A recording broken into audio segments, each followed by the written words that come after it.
بسم الله الرحمن الرحيم.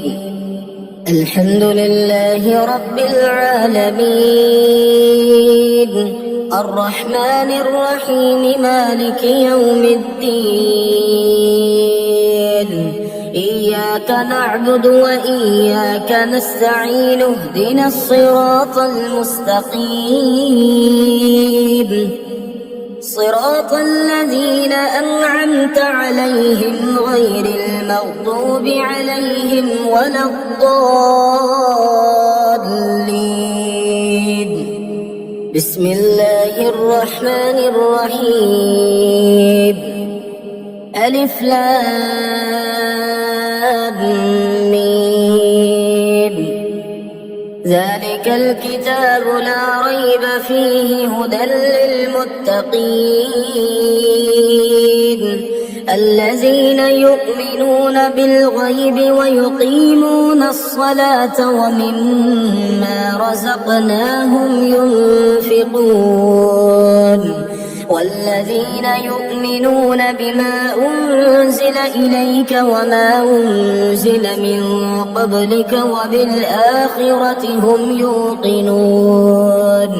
بسم الله الرحمن الرحيم. قل هو الله أحد، الله الصمد، لم يلد ولم يولد ولم يكن له كفوا أحد. بسم الله الرحمن الرحيم. قل أعوذ برب الفلق، من شر ما خلق، ومن شر غاسق إذا وقب، ومن شر النفاثات في العقد، ومن شر حاسد إذا حسد. بسم الله الرحمن الرحيم. قل أعوذ برب الناس، ملك الناس، إله الناس، من شر الوسواس الخناس الذي يوسوس في صدور الناس من الجنة والناس. بسم الله الرحمن الرحيم. قل يا أيها الكافرون لا أعبد ما تعبدون، ولا أنتم عابدون ما أعبد، ولا أنا عابد ما عبدتم، ولا أنتم عابدون ما أعبد، لكم دينكم ولي دين. بسم الله الرحمن الرحيم. الله لا إله إلا هو الحي القيوم، لا تأخذه سنة ولا نوم، له ما في السماوات وما في الأرض. من ذا الذي يشفع عنده إلا بإذنه، يعلم ما بين أيديهم وما خلفهم، ولا يحيطون بشيء من علمه إلا بما شاء، وسع كرسيه السماوات والأرض، ولا يؤوده حفظهما وهو العلي العظيم.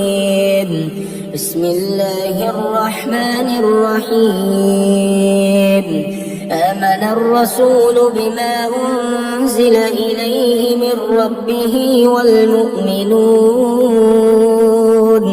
كل آمن بالله وملائكته وكتبه ورسله، لا نفرق بين أحد من رسله، وقالوا سمعنا وأطعنا غفرانك ربنا وإليك المصير.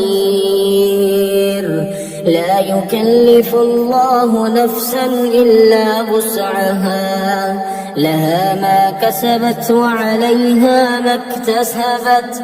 ربنا لا تؤاخذنا إن نسينا أو أخطأنا، ربنا ولا تحمل علينا إصرا كما حملته على الذين من قبلنا، ربنا ولا تحملنا ما لا طاقة لنا به واعف عنا واغفر لنا وارحمنا أنت مولانا فانصرنا على القوم الكافرين.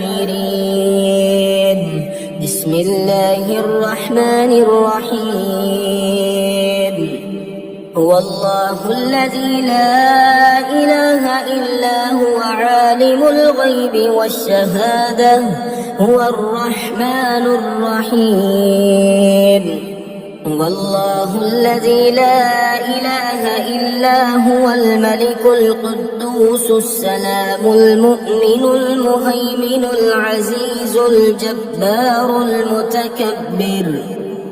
سبحان الله عما يشركون. والله الخالق البارئ المصور له الأسماء الحسنى، يسبح له ما في السماوات والأرض وهو العزيز الحكيم. لله ما في السماوات وما في الأرض، وإن تبدوا ما في أنفسكم أو تخفوه يحاسبكم به الله، فيغفر لمن يشاء ويعذب من يشاء، والله على كل شيء قدير. اللهم صل على سيدنا محمد صلاة تنجينا بها من جميع الأهوال والآفات، وتقضي لنا بها جميع الحاجات، وتطهرنا بها من جميع السيئات، وترفعنا بها عندك أعلى الدرجات، وتبلغنا بها أقصى الغايات من جميع الخيرات في الحياة وبعد الممات، إنك على كل شيء قدير.